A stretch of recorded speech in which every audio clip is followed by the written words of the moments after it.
What's up, y'all?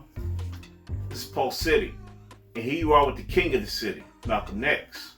And in the city, all Black Lives Matter. Topic for today, of course, is the United States 2020 election.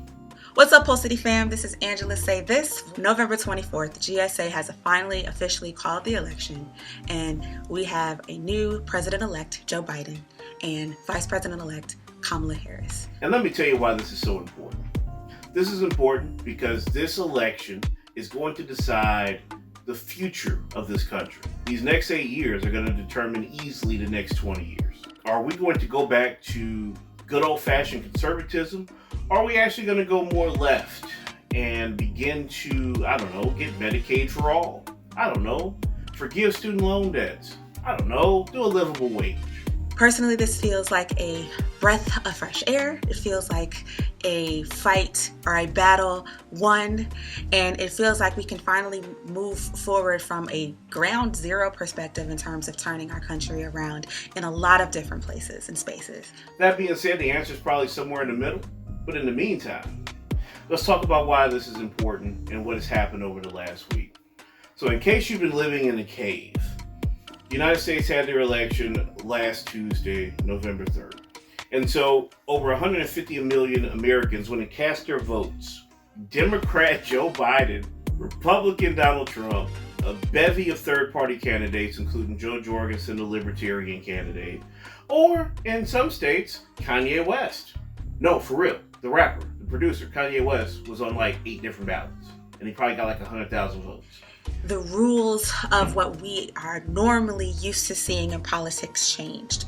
I think they changed before Donald Trump. I think they changed when President Obama was elected and the American people saw their first Black family come into the White House. Obviously, it began to unearth some very deep-rooted things when it comes to racism in America. By overwhelming majority, the people of the United States elected Joseph Biden as our 46th president-elect. Now, he faces a very uphill challenge over these next few months into next year. The Trump team is refusing to participate in a transition. They are filing lawsuits to contest the election results. It's actually pretty sad, but it shows how low these folks are, right? So I think this election is just a nice microcosm of the 2020 version of what that looks like. Our current president decided that he was going to sue counties that were mostly Black in certain states to get their votes thrown out because he was having a hard time believing that Black people were voting in the numbers that they were and that he wasn't getting enough of the vote. In my personal opinion, that is white privilege at the highest level. He holds the highest office in this country, and he has lost lawsuit after lawsuit in county after county. And these elections have been certified, which is why we can move on. I don't want to dwell on the lowness of the Republican Party or conservatism or these fake evangelicals speaking in tongues, calling on African angels to, make Trump the president, even though he called African countries shithole countries, but whatever, right? The evangelicals evangelically. One really big story that I want to talk about in this election. I think you know what it is, and I think I know what it is. Come on, y'all. What do I want to talk about? We're in the city. I'm Malcolm X. Come on. What do we want to talk about? That's right. The first woman Black. Oh, wait, no, I said that wrong. The first Black woman vice president, Kamala Harris. Let me tell you about this, man. Look, so many people have hated on Kamala, including myself for reasons, but I'll explain that later. But what people don't understand is that she is the child of 2 first-generation Americans, all right? She's biracial. Her mother is of Indian descent and her father is of Jamaican descent. She went to Howard, HBCU, or as some of my friends call it, the real HU. Aha.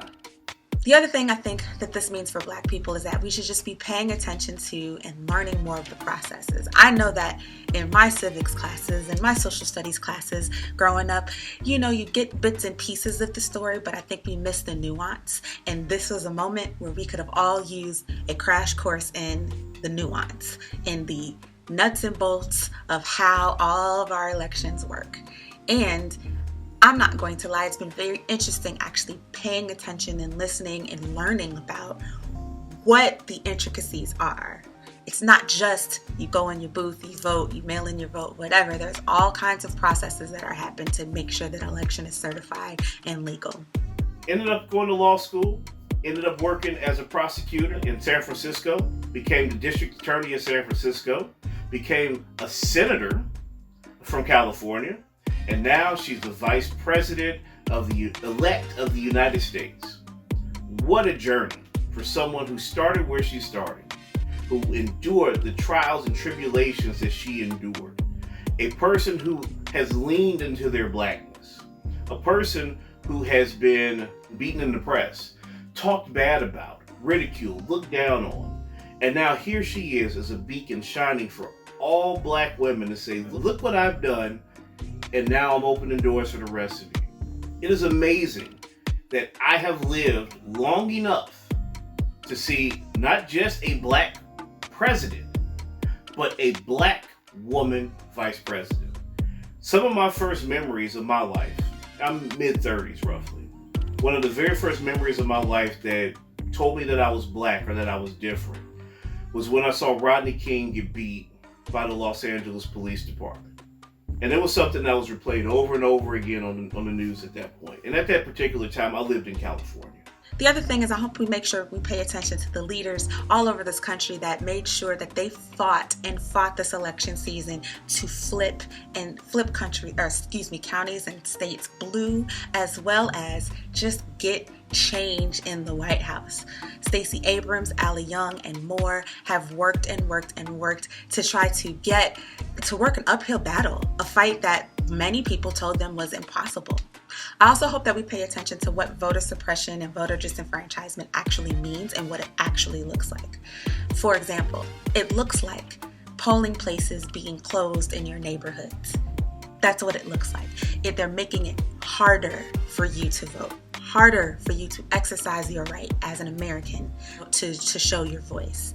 That's important. I shouted out Ali Young a minute ago. Ali Young was in Arizona, and she coordinated a caravan from a reservation in an indigenous community so that they can actually vote, because all of the polling places near their reservation were closed. They closed them down specifically right before this particular election. And at that time, I didn't quite understand what all that meant.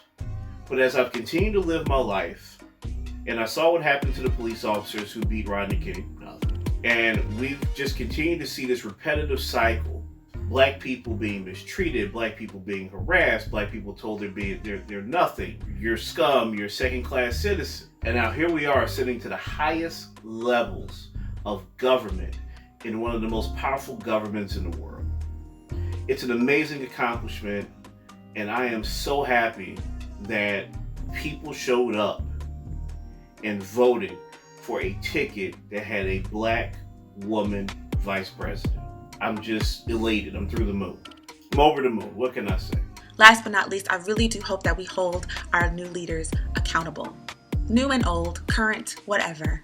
Our country is hurting currently. We are all struggling. We're trying to deal with a pandemic and all of the trickle-down effects of that.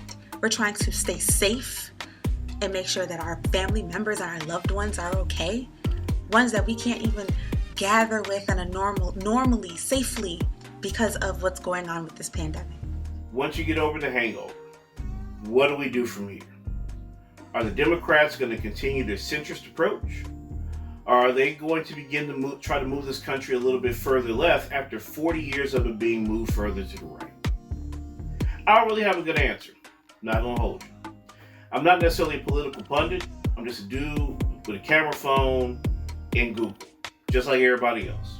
That being said, I'm very happy to have participated in this historic event, but there's tons of work for this administration to do if they want to live up to what they said in their speeches and what they've continued to say since Saturday, that black women essentially saved America from itself, as they've been called on to do for at least the last 200 years. And the biggest difference between any other time in history and this time is that they were specifically called out in the victory speeches by both Kamala and by Joe, and even on social media in the days after. I'm telling you now, putting you on notice, Joe. I'm putting you on notice as well, Kamala. Words mean things. And when you say that black women are the backbone of democracy, they're going to be looking for those checks that you have written to be cashed. So with that being said, Pulse City fam, election 2020 is done. It is a wrap. And as Nipsey Hussle would say, the marathon continues. I'm Angela Say This, voice of the people. See y'all next time. I look forward to a new administration. I look forward to a new day in America. I look forward to having a black woman vice president. And we'll see what happens from here. That's our show. I'm Malcolm Nix. This is Pulse City.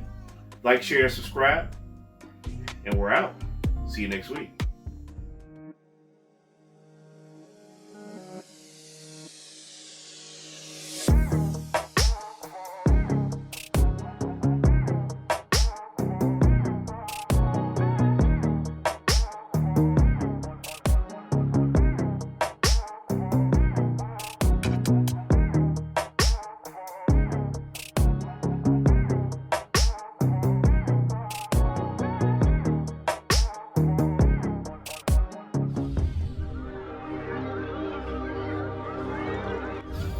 Oh my god.